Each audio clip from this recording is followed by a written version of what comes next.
Monster Hunter World Iceborne brings about some very welcome changes, some I detailed in a previous video. In this video, I'd like to go in depth a little bit more and specifically outline some of the more subtle nuances of the new area, the Hoarfrost Reach, or at least for what we have access to in the beta. In the spirit of all my other videos, we're going to cruise through this list so you can get back to hunting.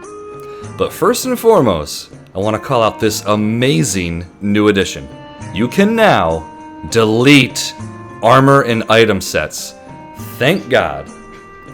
There's also a nice handicraft meter showing the additions you can get with points invested into the handicraft skill. Very useful when you're deciding what weapon to make.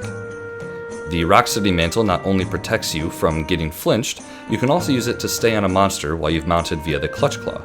Keep in mind you will still take damage. Speaking of mantles, the Iceproof Mantle gets the new ability of letting you move quicker through thick snow, and it is very noticeable. You'll notice that monster shiny drops got an upgraded appearance and should now be much easier to see. The Clutch Claw can be used in place of slinger ammo if you need to trigger a flash fly or other environmental effect, at obviously reduced range. Endemic Life now has a size system in place, and there's already been crowns in the beta, which only means more farming. Want to ride a monster? You need to make sure your cat knows the skill first. Then, just let them recruit a Meowster and select this icon to call them over. When they get near, press circle to hop on. You can gather while on them, as well as lunge and attack to get off of them. Open your map and pinpoint a location with R3 to have them travel, then press L3 to toggle walk and run.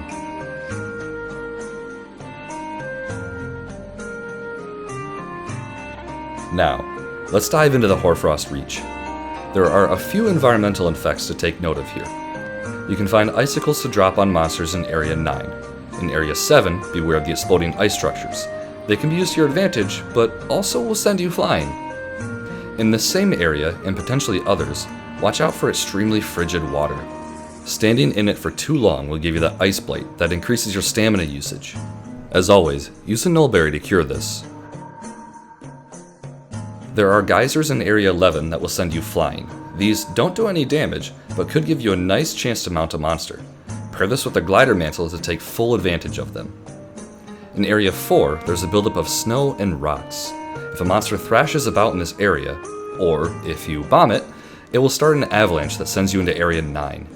Be careful not to get caught in this, as it'll cause ice blight.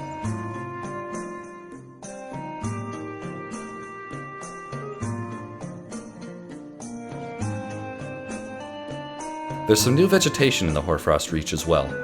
Butterbur patches are account items, and thaw puffs are plants that will give you an increased ice resistance.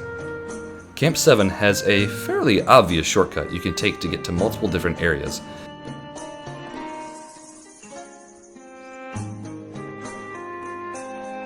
But it also leads you to the penguins. Finally, hot springs will give you the same effect as a hot drink if you forget one, but it won't last as long. You will need to stand still in one for a few seconds for it to trigger. Might as well use this time to sharpen. That's all for now. For all things Monster Hunter and more, I'm VT. Until next time, happy hunting.